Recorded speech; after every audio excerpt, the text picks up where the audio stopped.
तो आज जो है हम लोग समझने वाले हैं कि विद्युत प्रतिरोध क्या होता है और इसको प्रभावित करने वाले कारक कौन-कौन से होते हैं। तो चलिए समझते हैं कि क्या होता है विद्युत प्रतिरोध। तो विद्युत प्रतिरोध क्या होता है कि किसी चालक का वह गुण जिसके कारण वह धारा के मार्ग में यानी विद्युत धारा के मार्ग में क्या करता है, रुकावट उत्पन्न करता है, वह उस चालक का प्रतिरोध कहलाता है।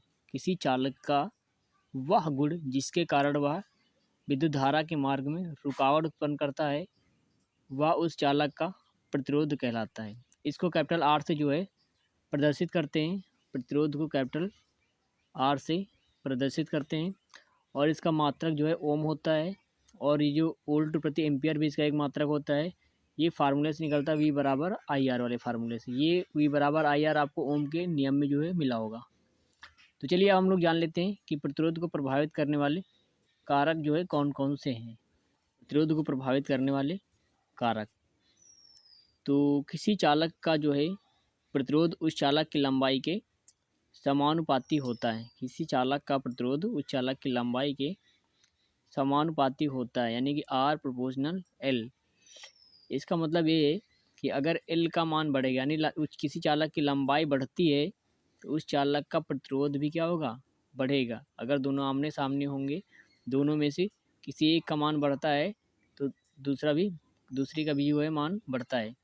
तो अगर किसी चालक की लंबाई यानी अगर तार पतला है तो उस चालक का प्रतिरोध भी क्या होगा, अधिक होगा। तो दूसरा कारण जान लेते हैं इसका।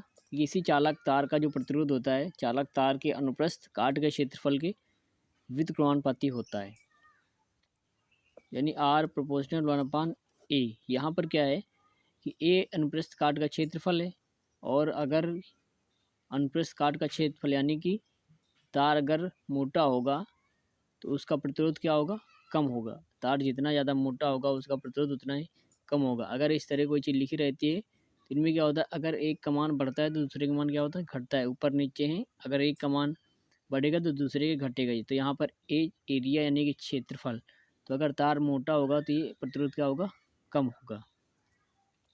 तो यहाँ पर हमें फाइनली क्या मिल जाता है, R प्रोपोर्शनल जो है L/A मिलता है। R प्रोपोर्शनल L/A मिल जाता है हमको। तो यहाँ पर जब ये प्रोपोर्शनल के चिन्ह हटाएंगे तो यहाँ पर एक नियतांक आता है, इसको बोलते हैं रो। इस नियतांक को क्या बोलते हैं, रो पढ़ते हैं, जिसे चालक का जो है विशिष्ट प्रतिरोध कहते हैं। एक जो है और इसका कारण पढ़ लेते हैं कि किसी चालक का ताप बढ़ाने पर उस चालक का जो प्रतिरोध होता है उसका मान क्या हो जाता है, बढ़ जाता है। अगर उस चालक तार का ताप कम होगा तो उसका प्रतिरोध भी क्या हो जाएगा, कम हो जाएगा। तो ये था प्रतिरोध और उसको प्रभावित करने वाले कारक।